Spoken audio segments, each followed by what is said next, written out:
Salam yoldaşlar, hər vaxtınız xeyir olsun. Bugün sizinlə İskəndərnamə poemasının İqbalnamə hissəsinin təhlili ilə bağlı möhtəşəm məqamlara baxmış olacaq. Təhlil Dövlət İmtahan Mərkəzinin bizə təqdim etdiyi proqram əsasında, mövzular əsasında hazırlanıb. Yəni artıq əski heç nə yoxdur. Ona görə də burada yazılan bütün qeydlərin hamısını öyrənirsiniz və mövzu ilə bağlı heç bir probleminiz sizi əmin edirəm ki, qalmayacaq. Və onlayn dərslərə qoşulmaq üçün nömrə ilə əlaqə saxlaya bilərsiniz. Onu da qeyd edeyim ki, həm bu mövzu, həm də digər mövzular, xüsusən də digər çətin mövzuların təhlilləri redaktə olunmuş formada, yəni ələkdən keçirilərək hazır şəkildə abituriyentlərə təqdim olunur. O qeydlər OTK sınağının və Dövlət İmtahan Mərkəzinin digər qəbul imtahanlarının analizləri əsasında hazırlanır. Yəni durub qeyd hazırlamıram. Bu qədər. Keçək təhlilə özə vaxt itirmədən. Demək, kitabın başlanması hissəsindən başlayırıq. Dünyanı səyahət edən İskəndər öz yurduna geri dönür. Artıq geri dönəndən sonra fikrini elmə, biliyə yönəldir. Rumda, Yunanda, eləcə də bütün dünya dillərində nə varsa hamısını tərcümə etdirir. Alimi hamıdan uca hesab edir. Qərar verir ki, yanında yalnız elmli insanlar yer tutacaq. Bu məqamda hamı elmə rəğbət bəsləyir. İskəndər düzlüyü şüar etmişdir və artıq 7 ölkəyə hökmdarlıq edirdi. İş bilənlərdən məsləhət ala-ala özü də iş bilən olmuşdur. Keçirik növbəti başlığa. İskəndərin peyğəmbərliyə yetişməsi hissəsi. Burada nə var? Baxaq. İskəndər elmdə uca bir məqama yüksəlir. Rumun və Yunanın alimlərindən hər şeyi öyrənir. Əvvəllər lovğa olan İskəndər bu yersiz vərdişi başından atmağa nail olur. Qasiddən xəbər alır, həmin o qasid mələk idi və qəbul edir ki, biz Allaha tabi olan bəndəyik. O gündən səfərə hazırlıq gördü. Səfərə çıxmamışdan əvvəl ipəyin üzərinə qara müşk ilə, hamısını əzbərləyin, nəsihətnamə yazdırır. Nəsihətnaməyə demək, naməni yazan ilk şəxs Ərəstu olur. Onun yazdığı məlumatlar yaxşı və yamandan bəhs edirdi. Öyrənin bunları. Nə deyir? Yaxşı və yamandan bəhs edən məlumatlar yazır Ərəstu. İkinci naməni Əflatun yazır. Üçüncünü isə Sokrat yazır. Bəzək üçün yazmamışıq bunları. Ey Adəm evlatları, xahiş edirik hamısını əzbərləyəsiniz. Namələr hazır olandan sonra nəsihətnaməni İskəndər möhürləyir və saxlayır özündə. Tədbirə ehtiyac duyduğu zaman açıb oxuyur. İskəndərin peyğəmbərlik səfərinə çıxması hissəsi.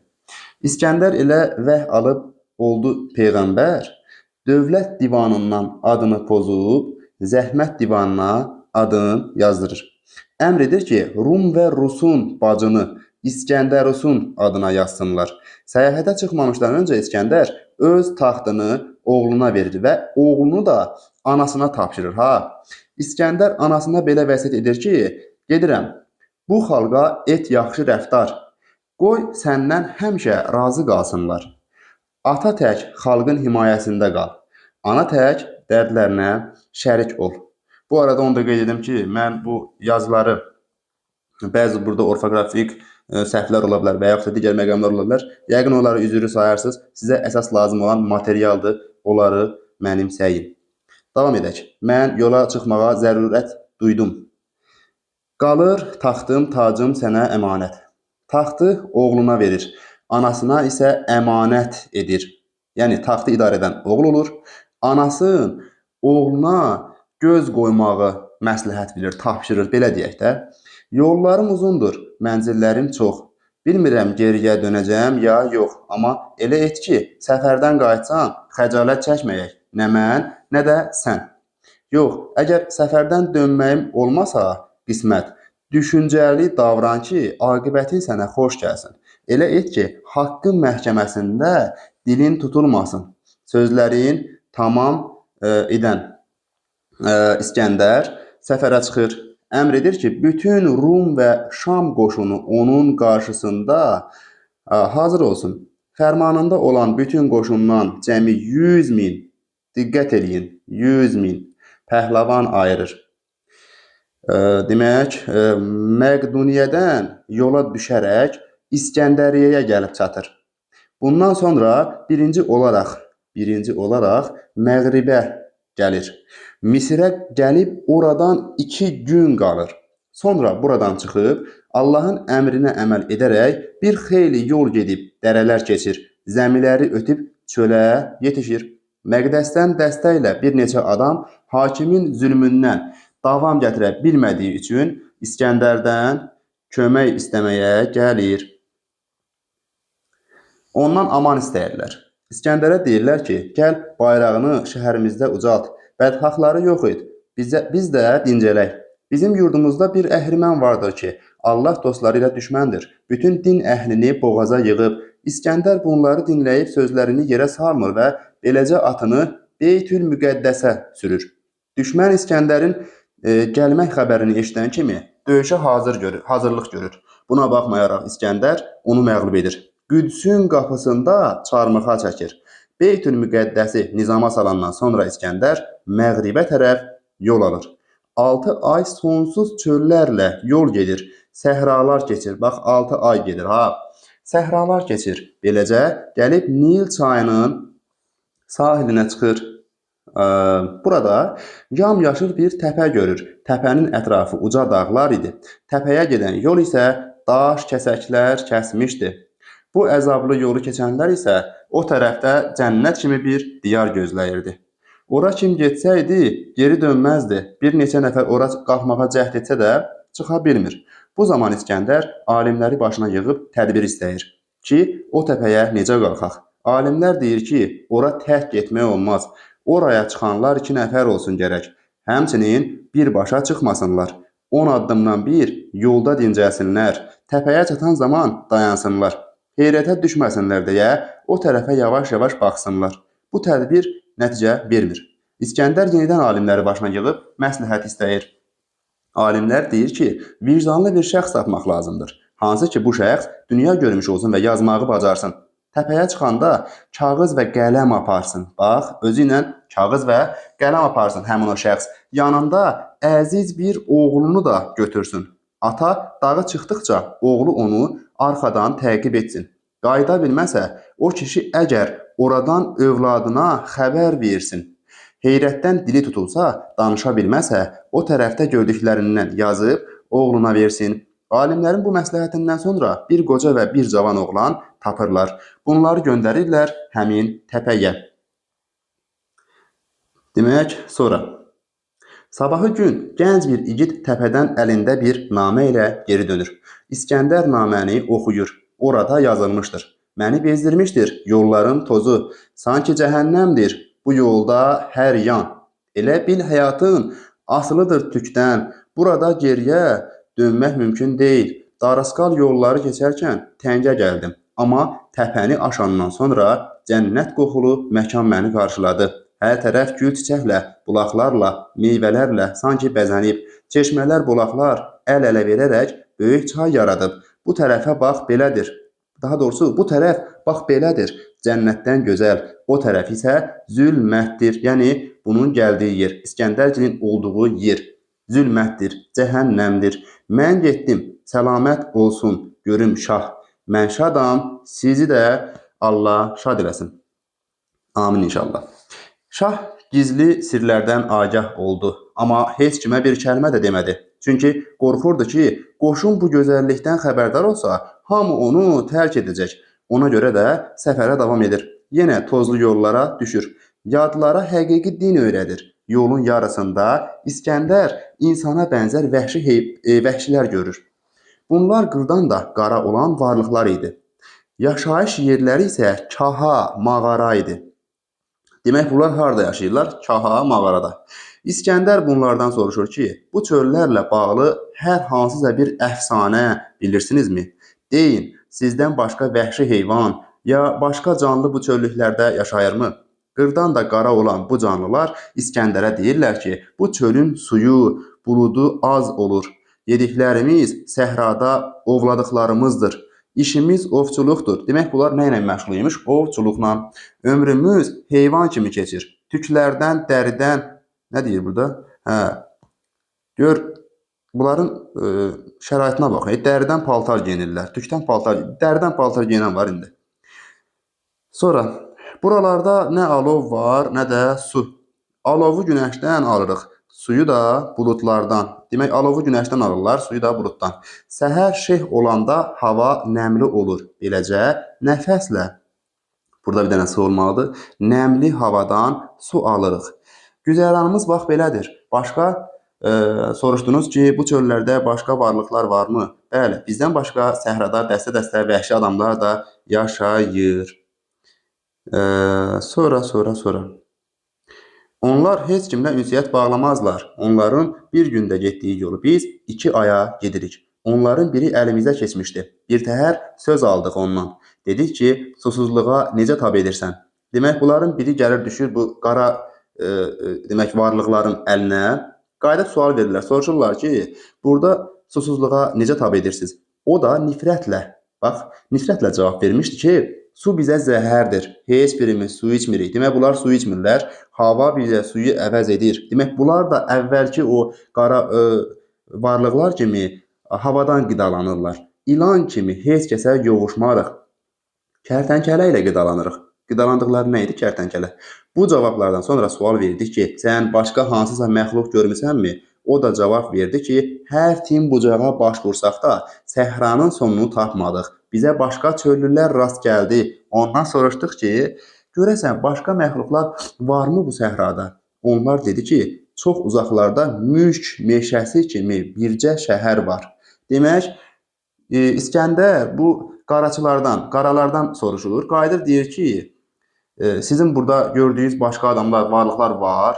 Bunlar da deyir ki, bizim əlimizə bir varlıqlar düşüb, vəhşi insanlar deyək də. Onlardan biz soruşmuşuq. Bunlardan soruşurlar. Həmin o varlıqların soruşduğu daha, demək, burada biraz zəncirvarililik var. Buna diqqət edin, başa düşəcəksiniz. Müşk meşəsi kimi bircə şəhər var. Orada ağ bədənli insanlar yaşayır. Gülər üzlü bu insanlar 500 ildən artıq ömür yaşayırlar. 1000 il yaşasalar da qocalıq əsəri olmaz onlarda. İskəndər bu söhbətlərə qulaq asandan sonra qara varlıqların halına acıdı. Bu qara varlıqların adını biz bilmədik. Çox təəssüf. Onlara bir qədər nemət verib qanun qayda öyrətdi. Dinə yönəltdi. Qara varlıqlardan İskəndər ona yad olan yerləri soruşdu. Bunlara din öyrədir ha. Qara varlıqlardan İskəndər ona yad olan yerləri soruşur. Onlar gördülər ki, İskəndər yaxşı insandır. Ona görə də İskəndərə səhradan çıxmağa yol göstərdi. Beləcə İskəndər atını çapıb yoluna davam elədi. Keçirik İskəndərin şimala çatması və Yəcud səddini bağlaması adı altında başlığa. Görək burada nə yazmışıq. Yayın ən isti çağlarından biri idi. İskəndər istəyirdi ki, qoşunu Xırxıza çəksin. Çin xaqanı ilə sağollaşır, ona xəzinə verir. Beləcə Çini tərk edir. Daha sonra İskəndər qoşunu səhraya yönəldir və məşriqdən şimala tərəf yol alır. Heç bir canlı varlıq olmayan yollardan keçir. Gəlib parlayan bir düzənliyə çatır. Qumlar nur saçırdı. Bələdçi dedi ki, burada gördüyün qumlar başdan başa gümüşdür. Elə xəzinə götür ki, yolda qoşun çətinə düşməsin. İskəndərin qızılı çox olsa da tamahı imkan vermədi. Beləcə xəzinədən biraz dəvəyə yüklətdi. Bu ərazilərə baxsan deyərdin ki, bu yerlər 2 hissədən ibarətdir. Və testə sala bilər ha, yazır ki, xəzinədən götürmür, götürür ha. Yəni bunlara diqqət edin də, çox xahiş edirəm. Torpağı gümüşdür. Demək nədir? Bu yerlər 2 hissədən ibarətdir. Torpağı gümüşdür, suyu civədir. Bax, belə yerlərlə İskəndər bir ay yol getdi. Bir çox pəhləvanlar susuzluqdan ölsə də o ərazilərdən çıxmağı bacarırlar. Gəlib bir düşərgəyə çatırlar. Burada da bir təkrar, daha doğrusu əlavə bir məqamı qeyd edeyim. Ola bilər ki, hansısa sınaqda sizə orijinaldan, bax bunun əlavə originalı var, orada material daha çoxdur. Oradan sala bilərlər, motivasiyadan düşməyin. Çox təəssüf ki, həmin o kursun əməkdaşları, kollegası yəqin ki, proqramdan xəbəri yoxdur. Ona görə də siz DİM-in proqramına uyğun hərəkət edirsiniz və DİM-in imtahanında iştirak edəcəksiniz. Sınaqlar haradasa boş şeydir. Sizi motivasiyadan salmasın. Siz proqrama uyğun gedirsiniz və getməyə də davam edin. Yəni, əsas yəni bunlardır. Vəssalam. DİM bizə bunu verib. Bitdi, getdi. Gəlib bir düşərgəyə çatırlar. Bir qala başını göğe sanki vüqarla tutmuşdu. Qala arxasında bir dağ da var idi. Orada peyğəmbərə inanmayan sakit bir tayfa yaşayırdı. Bax bu tayfa peyğəmbərə inanmır da, yalnız Allaha inanırlar. Ona ibadət edirlər. Sonra biz görəcəyik ki, İskəndər bunlara peyğəmbərliyi qəbul etdirir. Davam edək. Ona ibadət edirdi. Yəni Allaha ibadət edirdilər. Onlar İskəndəri pak görən anda özlərinə peyğəmbər qəbul edirlər. Hə, bax burada yazmışam. İskəndər onlara haqqı göstərdi. Din, bilik, mərifət verdi. İskəndəri mərhəmətli görən kimi onlar İskəndərdən kömək istəyirlər. Deyirlər ki, bu dağdan o yanda bir diyar var. Ora sonsuz bir səhradır. Sərt qayalıqdır. Oranı yəcuclar məskən ediblər. İnsana bənzəyirlər. Əslində isə divdirlər. Yırtıcı quş kimi hamısı xaindir. Təpədən dırnağa qədər tükləri biz-bizdir. Üzlərində burunları yoxdur. Bax, bunların obrazların gözünüzün önündə canlandırın, qorxulu olsa da, ya da daha rahat qalsın. Və videonu bura qədər izləmisinizsə, bəyənin, abunə olun ki, növbəti paylaşımlardan anında xəbərdar ola biləsiniz. Sona qədər izləsəz bir hədiyyəm olacaq. Baxaq görək. Boyları bir qarışdır. Yeməyi çox yeyirlər. İstidən, soyuqdan qorxmurlar. Dişləri, dırnaqları da yırtıcı heyvanınkına bənzəyir. Qana hərisdirlər. Sürətləri küləkdən üstündür. Dırnaqları o qədər itidir ki, poladı da deşər. Yeməkdə, içməkdən naşükürdülər. Allahı tanımaz, orada bir nəfər. Onların yaşadığı yerdə bir cür ot bitir. Yalnız bir cür. Həmin ot isti ot kimi tünd dənələr var verir və gecə-gündüz ondan biraz yeyib, yəni bu dənələrdən biraz yeyib, yəcuclar yuxuya gedərlər. Başqa nəsə versən, yeyərlər, doymaq bilməzlər. Balaca boyları ilə gör nə qədər bunlar yemək yeyirmişlər. Ayla günəş səmada üz-üzə gələndə, yəcuclar səmada xırda qurdlar kimi qaynaşırlar. Nə tutsalar yeyərlər. Ay keçilib yarı olanda iştahaları azalar. Qara buludlardan ildə bir dəfə böyük əjdahalar düşər. Böyük əjdaha düşər. Yəcucların yaşadığı yerə.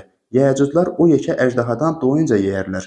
Daha sonra bir aya qədər sərxoş kimi yıxılıb yatarlar və heç nə yeməzlər. Əlavə olaraq yerkökü də yeyərlər. Öldükləri günə qədər xəstəlik görməzlər. Arabir hücum edib ev eşiklərimizi talayarlar. Bizləri yurtdan uzağa salarlar. Biz də qorxudan uca dağlara çıxıb quş kimi ağaclarda məskən salarıq. Ayaqları balaca olduğu üçün arxamızca dağa çıxa bilməzlər. İskəndər bildi ki, yəcucları məğlub etmək çətin olacaq. Ona görə də poladdan böyük bir sədd ucaldır. O sədd o qədər möhkəm olur ki, onu heç nə dağıda bilməzdi. İşini görəndən sonra İskəndər buradan ayrılıb, nə yazmışam? İskəndər burada r olmalıdır. Buradan ayrılıb bir ay yol gedəndən sonra başqa şəhərə gəldi. Bu şəhər hasarsız, divarsız idi. Bol sürü var idi. Çoban yox idi. Qoşundan birisi əlini uzadıb meyvə dərmək istəyəndə bədəni qıc olub kaman kimi yerində qaldı. Başqa bir tayı olar da yəqin ki. Burada başqa bir demək, nə deyə bunu? Başqa bir insan deyək də, yəni. Qoyun tutanda həmin atlını, burada atlı yazmışam mən. Çox üzr istəyirəm. Başqa bir atlı qoyun tutanda həmin atlını bərk qızdırma tutur. Bu olaylardan ibrət götürən İskəndər əlini heç nəyə vurmur. Bax, qoyun tutanı qızdırma tutur, meyvə yeyənin bədəni qıc olur ha. Bunları əzbərləyin, testə düşür ha. Bu olaylardan ibrət götürən İskəndər əlini heç nəyə vurmur. Qoşuna da dedi ki, heç kim əlini nəyəsə vurmasın. Daha sonra İskəndər bu yerdən uzaqlaşdı. Cənnət kimi bir şəhərə gəlib çıxırlar.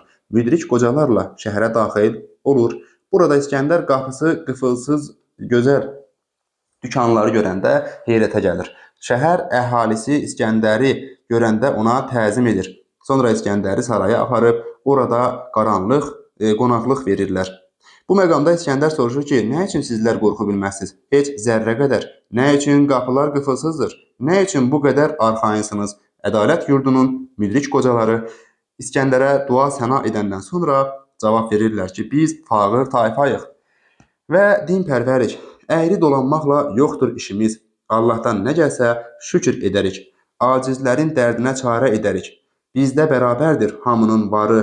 Burada heç kəsdən artıq deyil. Bizim bir qoyuna dəysə canavar, oradaca yerində qalar. Bizim əkindən kim sünbül dərsə, qəfil bir ox dəyər düz ürəyindən. Biz əkin zamanı dən səpəndən sonra onu haqqa tapşırırıq.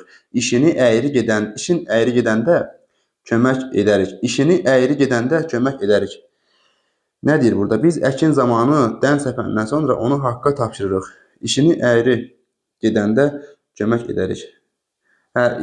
İşi əyri gedənə nə yazmışam? Bu səhv olar da.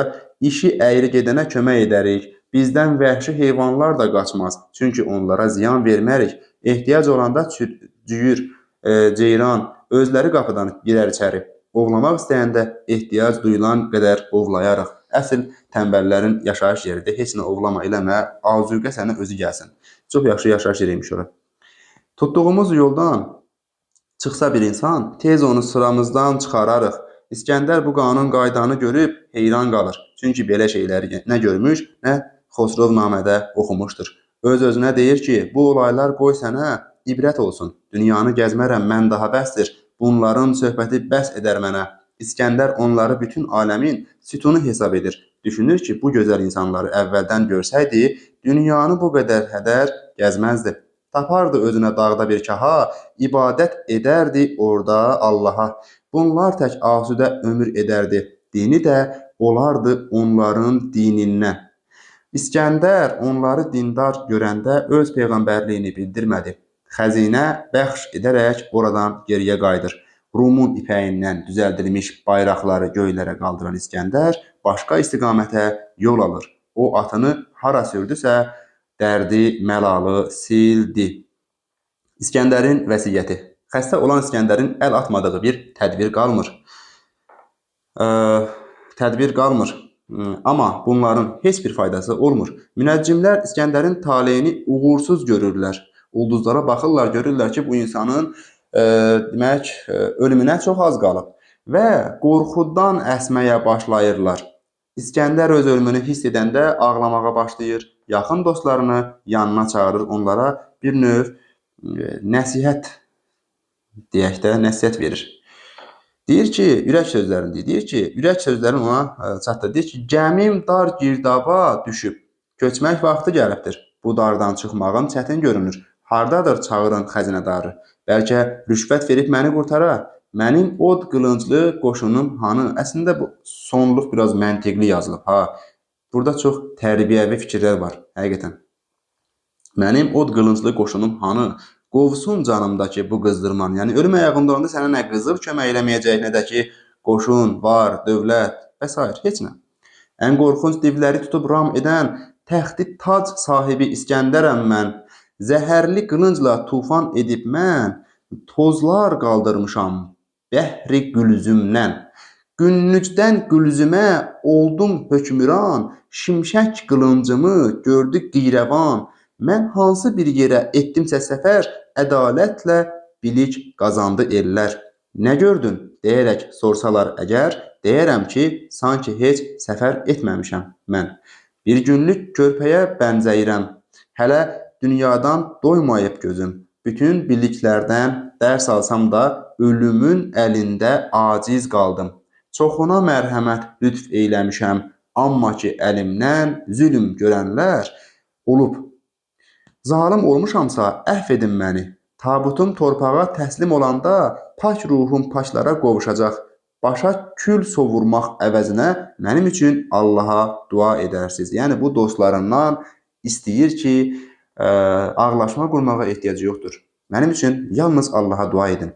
İskəndər bunları söyləyib, halsız vəziyyətdə yatağına uzanır. İskəndərin anasına məktub yazması çox təsirli hissələrdən biridir bu, həqiqətən. Oxuyaq görək nə yazmışıq. Hər dərdə çarə tapan Ərastu İskəndərin dərdi qarşısında çarəsiz durdu. Sanki ərimişdi şah səhərə qədər. Bu dəm anası yadına düşür.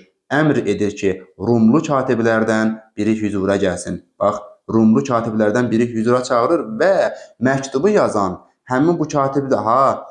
Məktubu sadəcə İskəndər deyir dilindən, Dilindən kağıza yazan isə Rumlu katibdir. Anasına bir məktub yazsın. Daha sonra İskəndər sözləri deyir. Rumlu katib yazmağa başlayır. Mən İskəndərdən bu namə nə yazmışam? Mən İskəndərdən bu namə 4 yox, hə. Mən İskəndərdən bu namə 4 yox, bircə olan anama yetsin. Bax bu ifadə nə deməkdir? Bəzən testlərə salırlar, ona görə mən də açmasını vermişəm. Burada 4 ana, yəni 4 ünsür. Yəni burada 4 ana deyəndə 4 ünsürü su, od, torpaq, hava nəzərdə tutur və bu o deməkdir ki, elə qədim təsəvvürə görə insan vücudu da bunlardan ibarətdir. Cümlənin mənasına keçirəm. Məktubum təbiət hadisələrinə məruz qalmayıb öz doğma anama yetişsin. Anacan, su qabı suda sınar. Qəm çəkmə. Bu sözə inanmıram mən. Məhəbbət könüldə çox olur dildən. Eşidəndə, sinəndə ürəyin o tutacaq ki, şahların gülünü aparıb külək. Yəni oğlun öləcək. Yanma.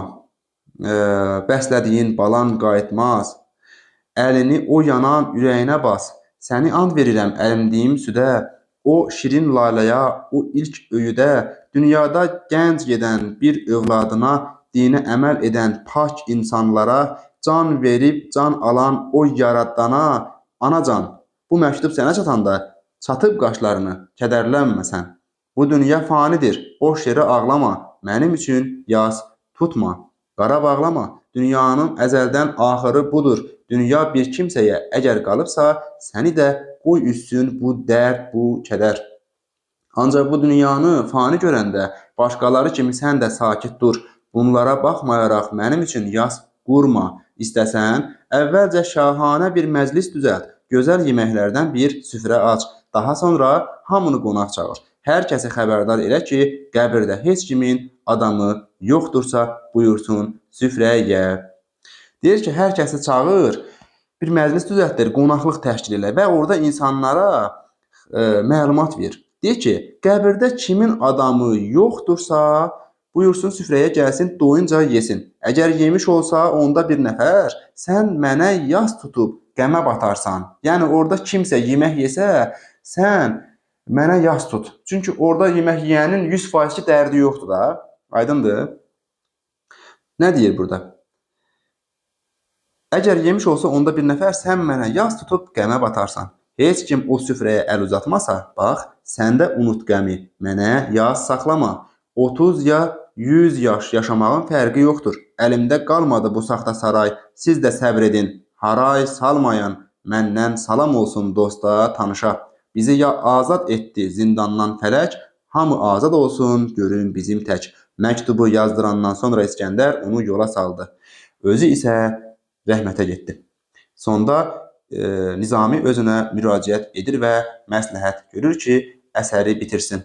Və orada daha son hissələrdə artıq hikmətamiz fikirlər verilir, əsər yekunlaşır.